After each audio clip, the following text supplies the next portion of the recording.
When director Ridley Scott speaks, cinephiles listen, especially when he sings the praises of a largely forgotten film. Known for genre-defining epics like Alien, Blade Runner, and Gladiator, Scott has shaped the cinematic landscape for decades. But one of his most enthusiastic endorsements isn't for a billion-dollar blockbuster or even one of his own films. It's for Quest for Fire, 1981, a haunting, dialogue-free journey into humanity's distant past that he called so clever and so brilliant.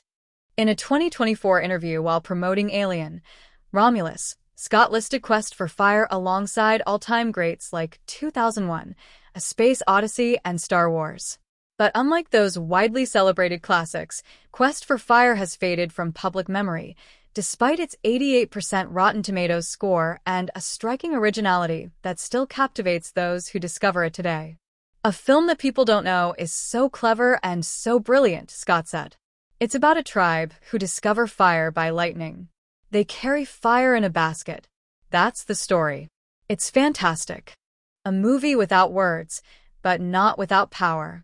Directed by Jean-Jacques Annaud, Quest for Fire takes viewers back 80,000 years to a time when survival hinged on a single flicker of flame. The film follows a trio of Neanderthal-like men, played by Everett McGill, Ron Perlman, in his film debut, and Namer El-Kadi, on a desperate quest to recover their tribe's only source of fire. When their flame is accidentally extinguished, the group sets out into the unknown to find or create fire again, something their kind has never done before. Rae Dawn Chong also stars as Ika, a woman from a more advanced tribe, whose presence introduces the protagonists to a new way of thinking and, eventually, to the discovery of fire's creation. The film eschews spoken language entirely, instead relying on expressive performances, symbolic gestures, and a constructed primitive language designed by novelist Anthony Burgess, A Clockwork Orange. The result is a film that tells a powerful human story without the crutch of dialogue. A visual and emotional time capsule. What makes Quest for Fire so enduring, and why directors like Scott continue to champion it, is its total commitment to authenticity. The film was shot in rugged, remote locations in Canada, Kenya, and Scotland, and every frame oozes with effort. From its Oscar-winning makeup effects to the body language-driven performances, Annaud's direction brings the prehistoric world to life, without the romanticization or heavy exposition typical of Hollywood epics. Its realism is both physical and emotional. Viewers witness violence, fear, and survival instincts, but also unexpected moments of humor, tenderness, and curiosity.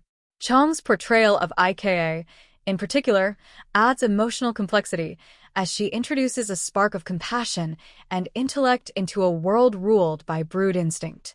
Despite its lack of dialogue, Quest for Fire resonates with modern audiences because it taps into timeless themes: the discovery of innovation, the power of community, and the dawn of empathy.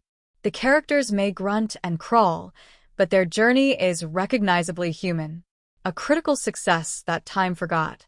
Upon its release in 1981, Quest for Fire was a box office success, grossing $55 million globally on a $12 million budget. Critics lauded its ambition and boldness. The film won the Academy Award for Best Makeup and several Saturn Awards, with Chong receiving a Genie Award for her performance. Yet over time, it quietly slipped from mainstream memory, perhaps due to its slow pace, minimal dialogue, and unconventional storytelling structure. Today, it holds an 88% score on Rotten Tomatoes from critics, with slightly less enthusiasm from general audiences, a still solid 75%. While the film's wordless nature and slow burn can be challenging in an era of short-form content and fast-paced storytelling, it rewards patient viewers with a rare and immersive experience. Why Ridley Scott's praise matters. Ridley Scott's admiration for Quest for Fire speaks volumes because his own work mirrors the film's values.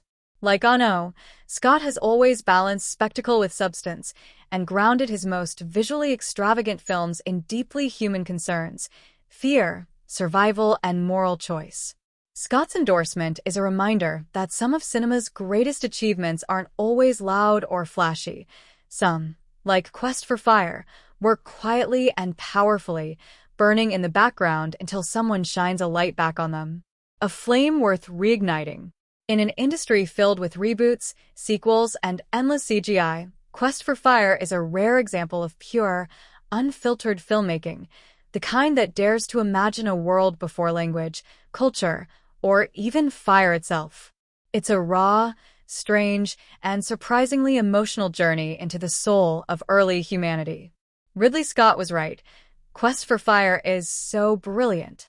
And over 40 years later, it deserves to be seen and remembered as the timeless cinematic gem it truly is.